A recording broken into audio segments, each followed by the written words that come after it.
오늘은 이 제목이 뭐냐면 니체의 하나님의 죽음에 대한 그 내용을 좀 할게요. 니체는 아주 굉장한 그 철학자입니다. 니체는 뭐 나중에 말년에 그 정신병원에서 그만 죽었죠. 니체는 굉장한 그 철학적 그 관점을 가지고 있는 사람이에요. 근데 니체가 한 말 중에 이런 얘기가 있지 않습니까? 하나님이 죽었다. 하나님의 죽음에 대해서 얘기했어요.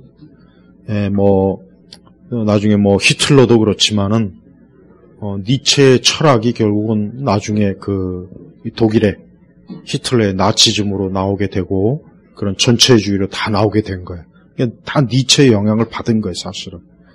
근데 니체가 이제 하나님이 죽었다, 이제 이런 얘기를 하는데, 그게 뭔 얘기인지를 잘 알아야 돼요. 이제 단편적으로, 니체가 무신론자다, 반기독교인이다. 이제 그런 식으로 얘기하는 건 무식한 얘기고, 니체가 하나님이 죽었다라고 그 당대에 이제 18세기 그때, 그러니까 19세기에 그런 니체의 그런 말의 내용이 뭐냐면, 우리가 알다시피 서구 세계는 19세기까지는 그래도 기독교적인 문명과 기독교적인 그런 바탕이 그래도 있는 그런 시대란 말이에요. 근데 니체는 훨씬 더 예리하게 봤어요. 훨씬 더 예리하게 니체가 그 당대 니체 자신이 세상을 그 당대에 보니까 니체가 왜 천재적인 그 철학자냐? 그런 면에서는 천재적이에요. 왜? 남들은 보지 못하고 남들은 자각하지 못하는 거를 니체는 훨씬 더 예리하게 간파한 거예요. 그러니까 아직 본격적으로 기독교가 확 이렇게 무너지거나 그렇지 않은 그 시점이지만서도 니체가 볼 때는 이미 벌써 당대 유럽 사람들이 서구 사람들이 하나님에 대해서 이미 등을 돌렸구나. 그래서 니체가 그걸 뭐라고 했냐면 신학적 자각이 무너졌다. 이런 표현을 써요. 이 신학적 자각이라는 게 뭐냐면 이건 이제 중요합니다. 쉽게 얘기하면은 기독교가 대중화했을 당시의 서구 세계는 문화나 사람들의 생각이나 말이나 의식이나 관습이나 사상 모든 영역에 다 기독교의 물이 다 들어있어요. 하여튼 어느 영역인 거 죄가 없어요. 예외가 없어요. 그러니까 우리는 이제 그걸 이해를 못 하잖아요. 솔직한 얘기로. 책을 봐도, 그렇다 해야지. 실제로 기독교적인 문명, 기독교적인 체계가 왕성했던 그 시대는 진짜 숨 쉬는 것도 기독교식으로 쉬지 않으면은 못 사는 그런 시대란 말이에요. 그런데 니체가 딱 자기 시대를 관찰해 보니까, 점점 사람들이 신학적 자각이 사라지는구나 하는 걸 간파한 거예요. 그래서 하나님이 죽었다. 이 표현을 쓴 겁니다. 우리는 그냥 보통은 하나님이 죽었다니까, 저 니체는 저거 아주 반기독교적이고 저거 아주 못된 놈이나, 물론 니체는 하나님 믿지 않았어요. 하나님 믿지 않았고, 그가 말씀이나 복음을 받아들이는 사람은 아닙니다. 그런데 한 가지 중요한 것은 니체 자신도 자기 시대의 사람이기 때문에 기독교적인 영향의 기독교의 공기, 기독교의 그런 것들을 흡수하기는 했단 말이에요. 그죠? 그러다 보니까 굉장히 사람들이 말하는 것, 생각하는 것, 체제, 간섭 이런 걸 가만히 자기가 관찰해 보니까 점점 사람들이 이제 하나님을 겉으로는 하나님 믿는다고 하지만 이미 벌써 사람들의 마음엔 하나님이 없구나. 이래서 신이 죽었다. 하나님이 죽었다. 바로 이런 용어를 한 거예요. 그게 정확합니다. 그러니까 니체가 그런 면에서는 천재적인 거예요. 왜? 아직 누구도 다 보니까 다 교회 나가고 교회에서 세례명 받고 죽을 때 교회 무덤에서 묻히고 다 기독교의 영향력을 아직도 왕성히 갖고 있는데 무슨 하나님이 죽었냐? 다 그렇게 생각할 쯤에 니체는 그게 아니었던 거예요. 니체는 그래서 사람들이 말하는 것도 벌써 이미 하나님이 없는 것처럼 말하고 있는 거예요. 겉으로는 하나님 얘기하지만 겉으로는 기독교 종교적인 용어로 풍성하게 쓰지만 벌써 그 사람의 마음속에는 하나님이 없는, 마치 하나님에 대해서 이제는 자기는 믿지 않는다라는 그 내색을 말을 통해서, 언어를 통해서, 대화를 통해서 실제적으로 하셨던 거예요. 그러니까 니체가 그걸 간파한 겁니다. 그리고 생각도 마찬가지고 그 당시에 출판하는 책이라든가 그 책이 뭐 문학책이든 뭐 어떤 종류의 책도 벌써 대중들 속에 교묘하게 어때요? 신이 없다. 하나님이 어디였냐? 벌써 이게 조금씩 어때요? 조금씩 섞여 있는 거예요. 그거를 보는 순간, 아하, 이제는 서구 문명에서, 서구 세계에서 이제 대부분의 사람들은 사실은 그 마음 깊은 곳에서는 무신론, 불신앙, 불가지론, 벌써 이미 이게 자리 잡고 있었던 거예요. 그러니까 니체가 자기 후대, 훨씬 더 후에, 몇십 년 더 후에 유럽이 전쟁으로 막 이렇게 혼란스러워질 때를 니체는 이미 알고 있었어. 왜?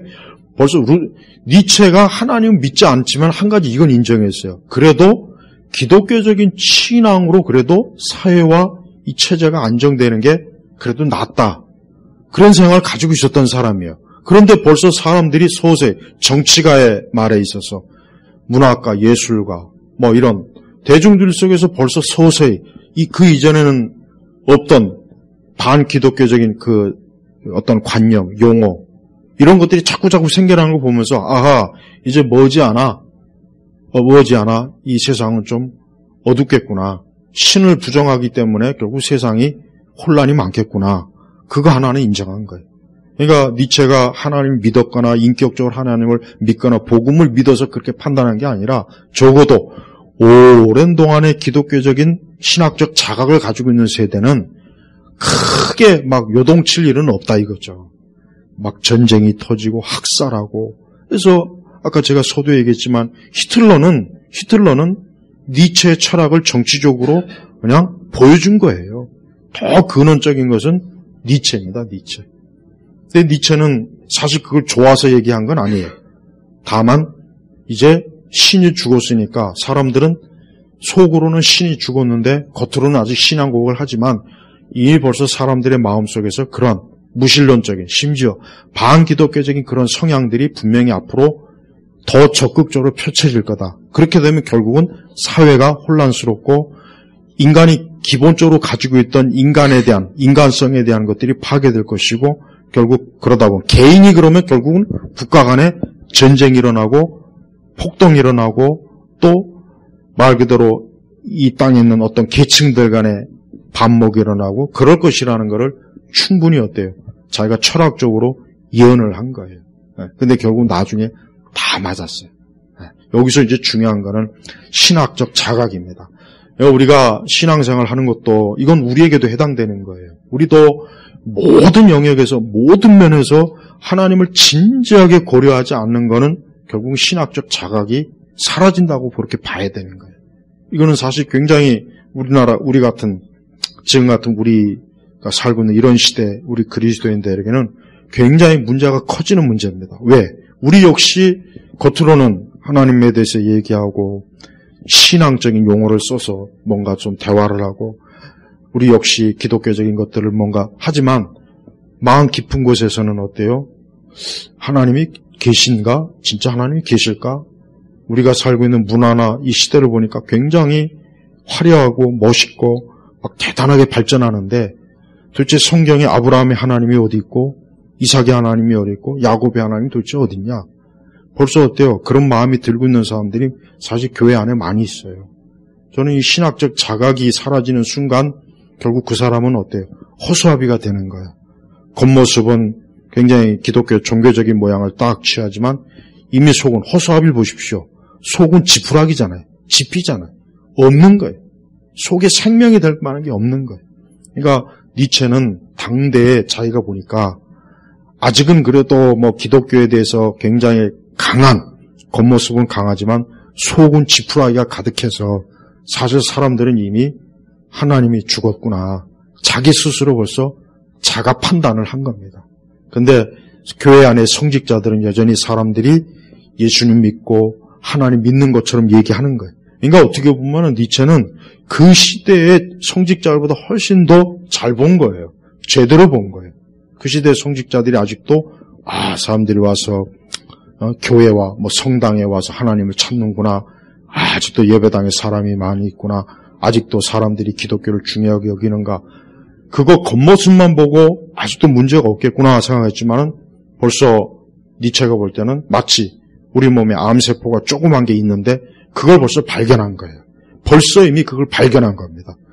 그러니까 니체로서는 이제 저 암세포가 곧 있으면 커지겠구나. 점점 커지겠구나. 그러면 결국은 어떻게 해요? 결국 암에 의해서 사람이 죽는 거잖아요. 봐요. 20세기 딱 들어와서 어때요? 20세기 들어와서 벌써 서구 세계가 막 그래서 오스와 그 스펜클러도 이 서구 문명에 대한 이제 서구 문명은 끝났다. 왜? 기독교가 쇠퇴하니까 이제 끝났다. 그렇게 진단하잖아요. 그러면은 결국 뭐냐? 벌써 20세기에 딱 들어오니까 역시 그것도 딱 맞았어요. 서구 문명 속에서 기독교가 주축이었는데 그게 이미 무너지는 순간 서구 세계는 어때요? 혼란스러운 거예요. 그래서 여러분 1차 대전이나 2차 대전, 월남전, 그 다음에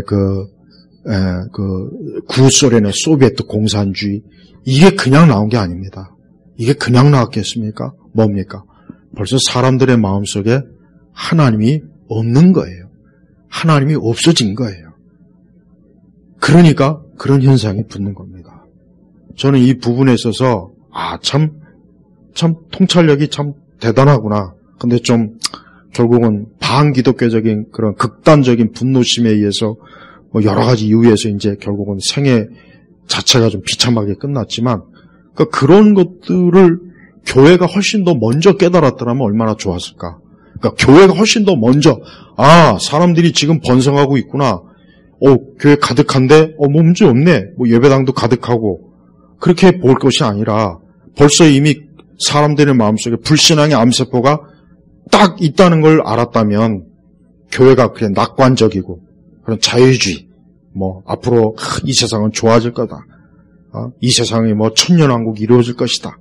그런 헛된 망상에 교회만 빠지지 않았어도 20세기 초가 그렇게 전쟁으로 그 유럽 전체가 그렇게 불타 없어졌을까. 그런 생각이 사실 들어요. 그런데 여기서 또 하나 제가 더 말씀드리고 싶은 거는 저는 우리 시대를 볼 때는 솔직한 얘기로 그냥 대충만 딱 봐도 기독교가 쇠퇴하고 있구나. 여러분 그거 눈에 안 보입니까? 그런데 이런 걸 사람들이 가득하고 사람들이 열렬히 막 신앙적인 운동을 해도 찾기가 힘든 건데 그러면 이해할 수 있지만 이미 벌써 딱 영적 암세포가 교회 안에 깊이 들어와서 누가 봐도 오늘 내일 중환자실에 있는 건데 그래도 아직도 기독교가 문제없다. 별일 없다. 우리는 잘하고 있다. 이러고 자아자찬하고 있는 거예요. 이게 복음주의권이 지금 그러고 있어요. 근데 그것도 어느 한계점에 도달하면 사람이 몸이 약간 아플 때야 좀 아프지. 그렇지만 사람이 진짜 중환자실에 들어갈 때쯤은 그런 허세도 못 부려요. 그죠? 그런 허세도 못 부린다고요. 머지않아 이제 스스로 저는 우리 시대 복음주의 교회들 보면 여기서 복음주의 교회라고 하는 건 모든 교파를 다 얘기하는 거예요. 무슨 특정 교파가 더 절대 그럴 거 없어요. 이미 벌써 교회가 조금 더 지나면은 산소호흡기 끼고 중환자실에 들어갈 지금 상황이에요. 그런데도 이거를 솔직하게 얘기 안 하는 건지, 진짜 아직도 그걸 모르는 건지, 난 그게 참 미스테리예요. 니체는 불신자요. 기독교를 좋게 여기지 않았지만, 그래도 기독교적인 게 풍성할 때 그래도 사회가 안정이 된다는 걸 인정했습니다. 근데 벌써 사람들이 벌써 하나님이 싫어하구나. 벌써 속은 싫어하는데 겉으로만 살살 웃는구나. 그걸 빨리 알아챘단 말이에요. 근데 그 당대 교회는 그것도 몰랐다는 겁니다. 우리가 이 세상에서 벌써 비록 불신앙자지만 세상에 있는 어떤 사람은 우리보다 훨씬 더 이런 걸 빨리 알아채는 사람이 있어요. 그래서 우리가 그런 사람들의 말을 때로는 들을 필요가 있는 겁니다. 저는 이 니체의 신학적 자각이라는 말이 상당히 의미가 깊어요. 왜? 지금은 어떨까요? 지금은 이거보다 더 어떤 표현이 있으면 써야 될 만큼 사실은 심각해요. 더군다나 아직 기독교 역사가 진짜 이제 곧 시작해볼 만하니까 무너졌어요. 우리 한국 교회사를 보면은 교회가 좀 이렇게 좀 이제 일어서는구나, 이제 좀 뿌리를 내리는구나 하는 곳에 딱 무너졌습니다. 딱 무너졌어요. 아주 저는 그게 참 이걸 뭐라고 표현해야 되나 싶어요. 왜 그렇습니까? 뿌리가 없고 또 너무 교회가 허세에 쩌들리고, 그 다음에 한때 세계에서 50대 교회 중에 반이 우리 대한민국에 있다. 그때 얼마나 우리나라 교계가 막 그냥 마치 무슨 온 대한민국이나 온 세계가 우리 한국교회가 접수한 것처럼 막 난리를 쳤어요. 저는 그때 신학생이었습니다. 그런데 그 시점부터 이제 벌써 무너지기 시작한 거예요. 그동안 교회 성장이니 뭐니 그런 걸 가지고 그냥 거품이 일었던 거지, 그게 알맹이 아니었던 거예요. 거품은 시간 지나면 결국은 거품입니다. 알맹이는 시간 지나도 알맹이에요. 근데 우리는 거품이 알맹이인 줄 알았던 거예요. 많은 기독교 지도자들, 신학교 교수님들, 또 기독교에 좀 그래도 어쨌든 그런 기독교 지성인들조차도 그런 경고를 안 한 거예요. 니체만큼이라도 경고를 했으면 얼마나 좋았겠어요, 우리나라도. 이거는 거품이다. 이건 거품이다. 이건 거품이지 알맹이가 아니다. 그러니까 더 이상 세계 50대 교회 중에 반이 우리 한국에 있다는 동, 세계에서 제일 큰 장로교회가 있다는 동, 세계에서 제일 큰 감리교회가 있다는 동, 그런 허세 좀 안 부렸으면 얼마나 좋았겠어요. 그러나 그 허세를 확 부리는 그 순간에 우리나 한국 교회를 보면은 무너지기 시작해서 지금은 어때요? 지금은 사실 중환자실에 곧 들어가기 직전입니다. 좀 이 지경이 됐으면 이제는 얘기를 해야 되는데, 사실 저는 이런 걸 쭉 보지만 교계에서 그런 얘기 거의 안 해요. 물론 하는 데도 있어요. 하는 데도 있지만 더 적나라하게 이런 것들을 얘기하는 것지는 잘 안 와요. 그래서 제가 말씀드리고는 적어도 우리 개인적으로는 그렇습니다. 개인적으로 절대 우리가 어떤 신앙적인 허세 부리지 말고 항상 겸손하고, 우리는 죄인이었고 우리가 하나님께 구원받은 자로서의 감사함을 잊지 말고, 그 다음에 항상 우리의 신앙이 진짜 열매 맺는 신앙이 돼야 되고, 절대 하나님 앞에서 우리의 어떤 외적인 걸 가지고 우리가 이 정도면 됐지 않습니까? 이만하면 괜찮지 않습니까?